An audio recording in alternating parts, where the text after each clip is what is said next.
guys, my name is Anuradha. Welcome to our channel GK Guidance and Knowledge. Happy morning to all of you. आज हम 15th finance commission के बारे में जानेंगे, जिसने ground level पे काम करने के लिए काफ़ी सारी रिकमेंडेशंस दी हैं और हम क्या क्या कर सकते हैं उसके बारे में डिटेल से जानेंगे। आप ये देख सकते हैं कि 14th फाइनेंस कमीशन ने कितनी वेटेज किस चीज़ को दी थी और 15 ने किस चीज़ को दी है। सो स्टार्ट करते हैं आज का हमारा टॉपिक। यहाँ आप मुझे फॉलो कर सकते हैं, आज के हमारे वन लाइनर क्वेश्चन हैं। इंडिया की rank UN human development index में कितनी है? इंडिया ने पंचायती राज और म्यूनसिपैलिटी को कब इंट्रोड्यूस किया था? पंचायत कितना % रूरल पॉपुलेशन को कवर करती है? 15th फाइनेंस कमीशन में फॉरेस्ट एंड इकोलॉजी के ऊपर कितनी स्पेंडिंग की गई है? और 15th फाइनेंस कमीशन ने रिकमेंडेशन दी है हेल्थ के ऊपर स्पेंड करने की कितनी % से 4% तक। और कौन सा सब्जेक्ट है जिसे यूनियन गवर्नमेंट कॉन्करेंट लिस्ट में डालना चाहती है? तो आज का हमारा क्वेश्चन शुरू करते हैं हम। 15th फाइनेंस कमीशन का जो प्रपोजल है गोल को फिजिकली एम्पावर करने के लिए लोकल गवर्नमेंट की डिलीवरी में, वो इक्विटी अभी तक बहुत दूर है। इसके ऊपर हमें कमेंट करना है। हम ऐसे शो कर सकते हैं कि यूनियन गवर्नमेंट, उसके बाद स्टेट गवर्नमेंट, फिर लोकल गवर्नमेंट आती है। लोकल गवर्नमेंट में म्यूनसिपैलिटी एंड पंचायती राज आता है। फिर म्यूनसिपैलिटी में municipal corporation, council and panchayat आती है, नगर पंचायत। और पंचायत के अंदर क्या आती हैं? डिस्ट्रिक्ट पंचायत, इंटरमीडिएटरी और विलेज। तो अब हम शुरू करते हैं इंट्रोडक्शन से।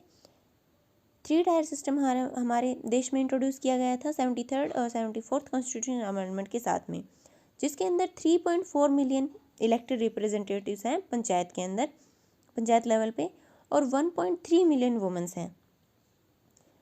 पंचायती राज कवर करता है 96% इंडिया की पॉपुलेशन 5.8 लाख विलेजेस के अंदर, और 99.6% रूरल पॉपुलेशन को कवर करता है।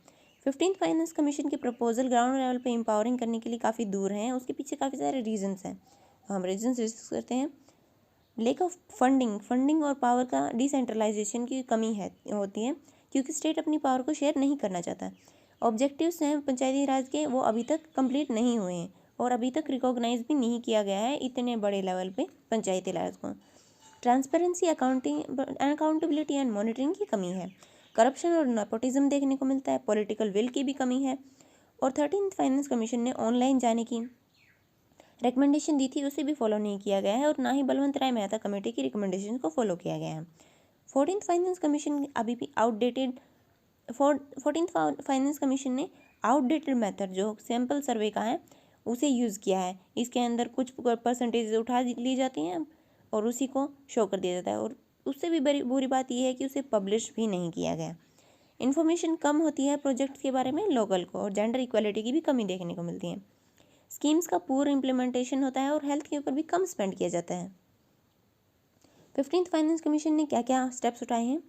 डिविजिबल पोल है जो इंक्रीज़ किया गया है 4.23% तक। इंडिपेंडेंट ओम्बुड्समैन की सर्विसेज को लाने की कोशिश के लिए कहा गया है। स्टेप्स क्या क्या लिए गए हैं 15th फाइनेंस कमीशन के द्वारा? डिविजिबल पोल को इंक्रीज़ किया गया है 4.23% तक। इंडिपेंडेंट ओम्बुड्समैन की भी सर्विसेज के लिए कहा गया है। किसके लिए? Drinking water, solid waste management issues इश्यूज़ के लिए। बॉटम अप अप्रोच को फॉलो करने के लिए कहा गया है। फॉरेस्ट एंड इकोलॉजी स्पेंडिंग को इंक्रीज़ करने के लिए कहा है 10% तक। हेल्थ को कहा गया है कि कॉन्करेंट लिस्ट के अंदर डालना चाहिए और इंक्रीज़ करनी चाहिए स्पेंडिंग 2.5% से 4% की GDP की तक। और GDP क्या होता है? Gross domestic product. स्टेप्स क्या क्या लिए गए हैं? प्रोवाइड बेसिक फैसिलिटीज़, हमें क्या क्या लिए जानी चाहिए? स्टेप्स क्या क्या लिए जाने चाहिए?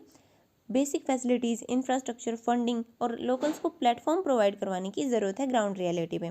इम्प्लीमेंट करनी चाहिए 13th फाइनेंस कमीशन एंड की रिकमेंडेशंस, ताकि इंश्योर किया जा सके ट्रांसपेरेंसी, अकाउंटेबिलिटी, मॉनिटरिंग, और रिड्यूस किया जा सके करप्शन और नेपोटिज्म को।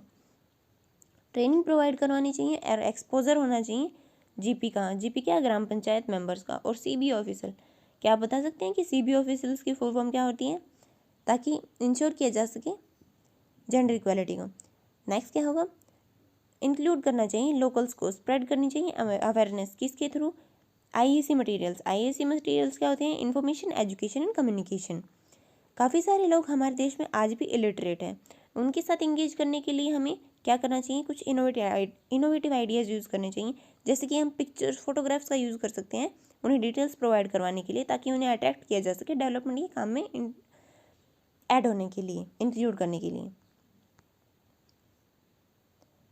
तो आगे हम क्या कर सकते हैं, लोकल लेवल इश्यूज से रिलेटेड प्रोजेक्ट बनाने चाहिए, उनकी प्लानिंग करनी चाहिए, इम्प्लीमेंटेशन करना चाहिए और अच्छे से मॉनिटरिंग प्रोसेस के ऊपर भी ध्यान देना चाहिए। सरपंच भी इसके अंदर काफ़ी अच्छा रोल प्ले कर सकता है इंस्पायर करने के लिए बाकी लोगों को। जैसे कि ज़्यादा ग्राम पंचायत है जो महाराष्ट्र में, उसके द्वारा की गई है, ताकि कैसे ऑलराउंड डेवलपमेंट करके विलेज डेवलपमेंट ऑफिसर्स को ज़्यादा ध्यान देने की ज़रूरत है, स्पेशली वुमेंस को, क्योंकि उनके साथ में इंगेज करने में लोकल्स को ज़्यादा परेशानी नहीं होती है, वो इजीली एक्सेसिबल हो जाती हैं और उन्हें आसानी से बात की जा सकती है। फोकस करना चाहिए बलवंत राय मेहता कमेटी के रिकमेंडेशंस के ऊपर। गांधीयन फिलोसफी को फॉलो करना चाहिए, जिसके अंदर कहा गया है अगर सबसे गरीब इंसान जो है, अगर आपके एफर्ट से वो खुश है तो आप एकदम सही दिशा में जा रहे हैं। आप ऐसे अपने खुद के डायग्राम्स बनाकर दिखा सकते हैं, उससे इन जो एग्जामिनर है उसके ऊपर आपका ज़्यादा इन्फ्लुएंस होता है। सो हम शुरू करते हैं कंक्लूजन को। 15th फाइनेंस कमीशन की प्रपोजल तभी सक्सेस कर सकते हैं जब कलेक्टिव कैपेसिटी प्लेस में आए, काम करें, सब मिलजुल कर काम करें, इसका मतलब ये होता है, और रिकॉग्नाइज किया जाए लोकल गवर्नमेंट को। नीड है क्या करने की, ट्रेनिंग देने की, ट्रस्ट बनाने की, उनकी रिस्पॉन्सिबिलिटीज़ पूरी करने के लिए, उनकी लोकल्स की नीड पूरी करने के लिए, वहाँ डेवलपमेंट करने के लिए और फेडरल स्ट्रक्चर को फॉलो करने के लिए। होलिस्टिक डेवलपमेंट से ही हम सारे काम आसानी से कर सकते हैं। क्या करने के लिए, हमारे सस्टेनेबल डेवलपमेंट गोल को अचीव करने के लिए और हमारे रैंक इंप्रूव करने के लिए ह्यूमन डेवलपमेंट इंडेक्स में, जो कि 131 है।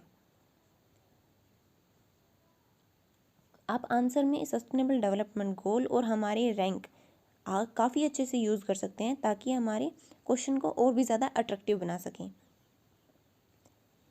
1 लाइनर क्वेश्चन के आंसर क्या है, इंडिया की रैंक कितनी है यूएन ह्यूमन डेवलपमेंट इंडेक्स में, 131। पंचायती राज और म्यूनसिपैलिटी को 73rd और 74th कॉन्स्टिट्यूशनल अमेंडमेंट के साथ लाया गया।